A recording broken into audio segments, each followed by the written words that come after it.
नंदाय ललिता तत्त्वतीर्थम मायापुरीषु च तथा मित्रपदं नाम ततः केदारमुत्तमम्।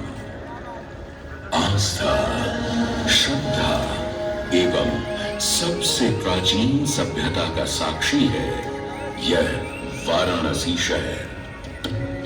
यहाँ कल कल बहती पवित्र गंगा नदी की धारा, जिसके समक्ष विद्यमान है यह ललिता घाट। मत्स्य पुराण में तीर्थों की चर्चा के अवसर पर ललिता तीर्थ का वर्णन हमें प्राप्त होता है। साथ ही साथ स्कंद पुराण के काशी खंड में भी जहां नव दुर्गा घाटों का वर्णन होता है, वहां भी ललिता घाट का नाम अंकित है। ततो ललिता तीर्थं गंगा केशव सन्निधौ तत्रास्ति ललिता देवी क्षेत्ररक्षाकरी परा।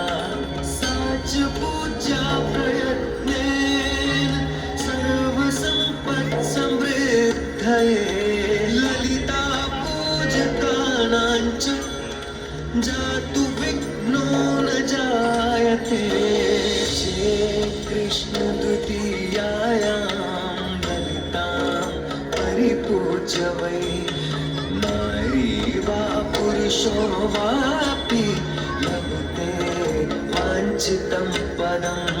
स्नात्वा च ललिता तीर्थे ललितां प्रणिपत्य वै लभेत् सर्वत्र लालित्यं।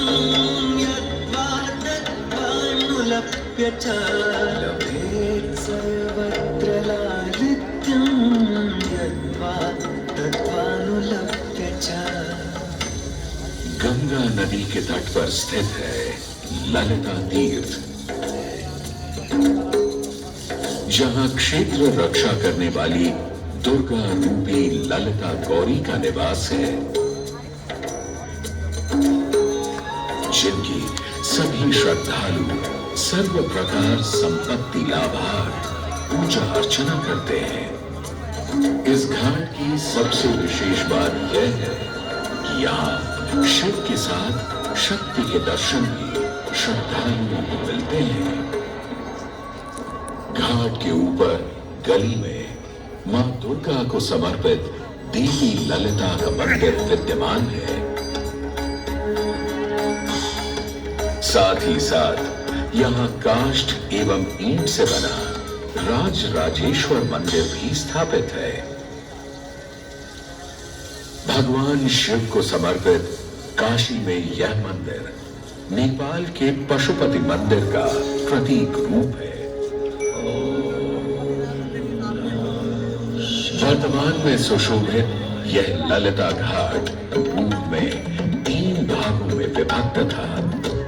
दक्षिण दिशा की ओर से चले तो नेपाली घाट, ललिता घाट एवं राज राजेश्वरी घाट।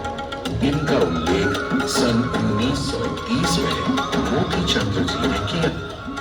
जहां नेपाली घाट एवं ललिता घाट के पक्के निर्माण का श्रेय नेपाल के महाराजा बहादुर शाह को जाता है, तो वहीं राज राजेश्वरी घाट के निर्माण का श्रेय सिद्धगिरी जी को जाता है।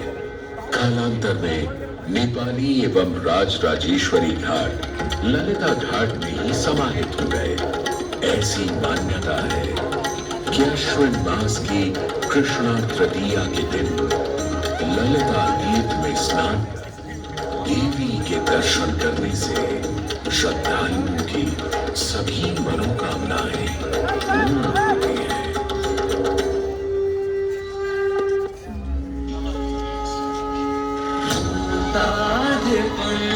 जगभूषण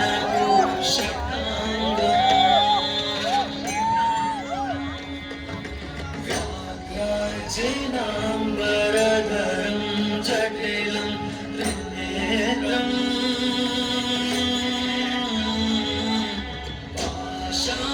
पाशाङ्कुशाभयं वरप्रयशूलपाणिम्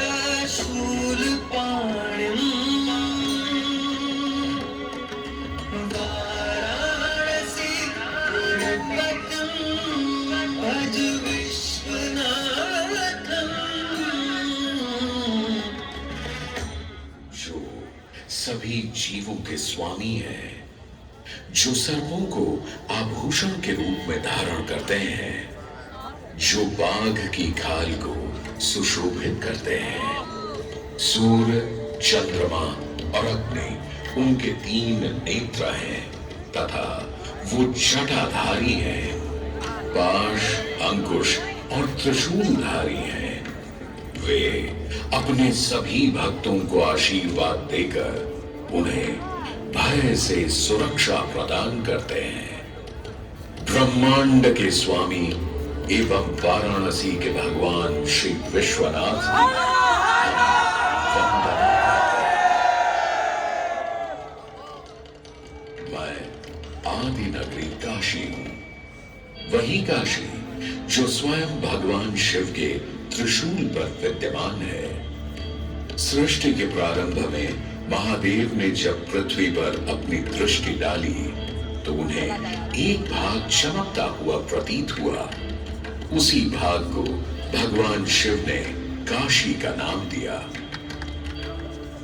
कालांतर में गंगा नदी के तट पर बसी इस काशी नगरी में समय समय पर अनेकों घाट विकसित हुए, जहां श्रद्धालु आकर पूजा अर्चना एवं स्नान किया करते थे।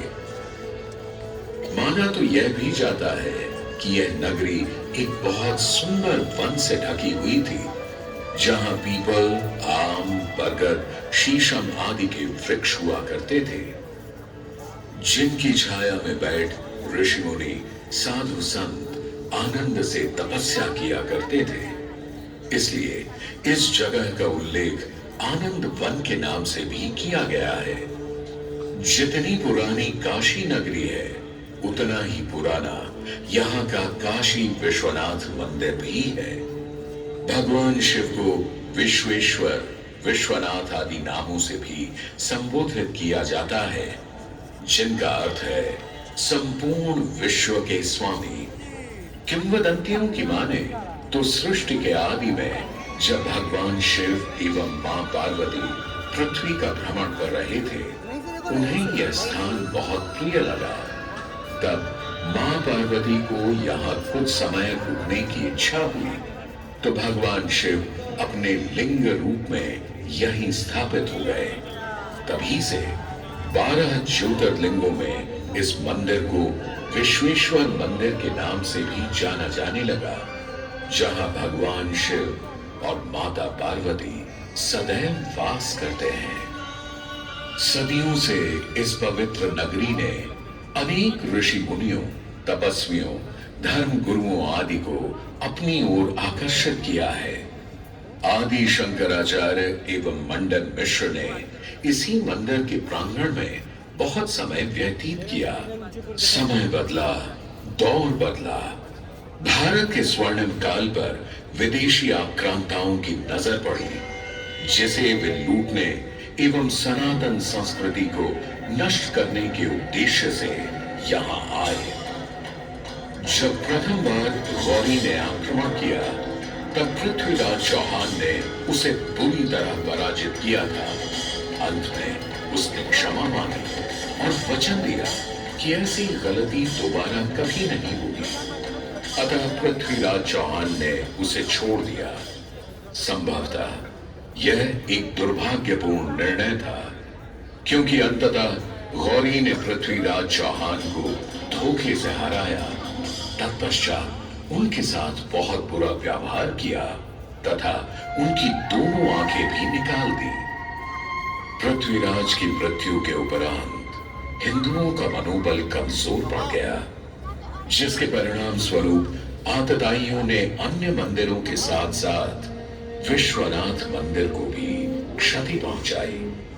यह ऐसा काला दौर था जिसके स्मरण करने मात्र से आंखें नम पड़ जाती हैं। परंतु समय सदा एक सा नहीं रहता और दुख के ये बादल भी सुख में बदलने वाले थे।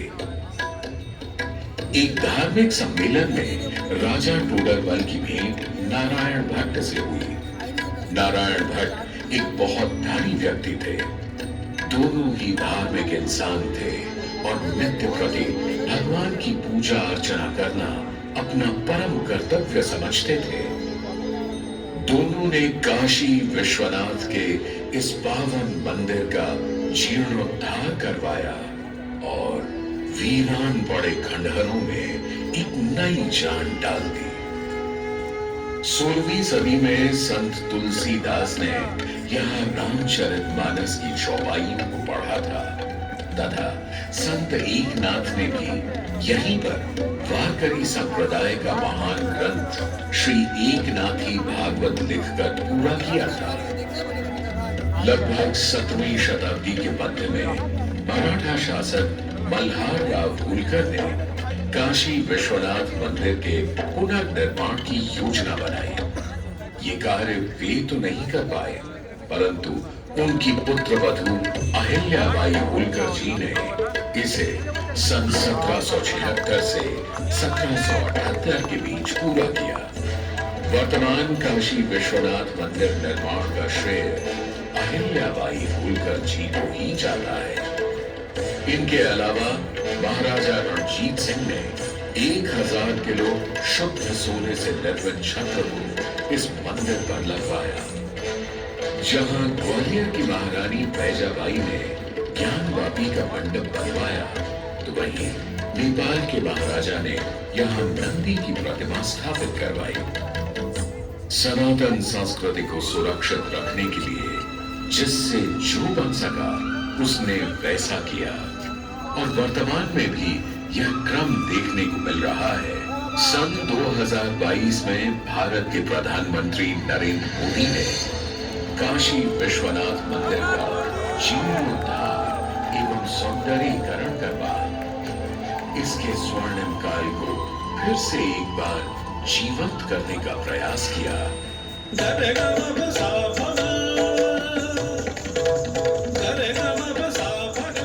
भगवान शिव को समर्पित काशी विश्वनाथ का यह पावन मंदिर सदियों से करोड़ों श्रद्धालुओं का प्रेरणा स्रोत रहा और सदैव के लिए रहेगा।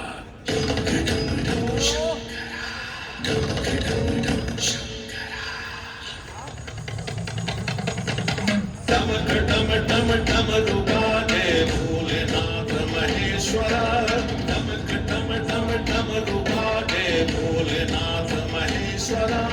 त्रिपुटी धनुष कमान साधे त्रिनेत्र बाण को शंकरा, त्रिपुटी धनुष कमान साधे त्रिनेत्र बाण को शंकरा।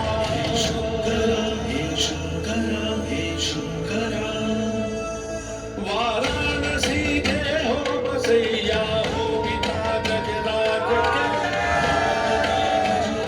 के, वाराणसी के हो बसैया हो पिता गजराज के। सजे माँ पार्वती के मांग में सिंदूर से, सजे माँ पार्वती के मांग में सिंदूर से।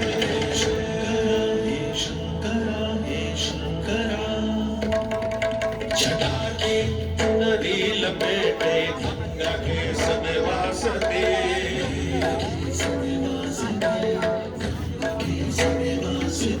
छटा की चुनरी लपेटे गंगा के समय वासते। चंद्रमा की रजत गाने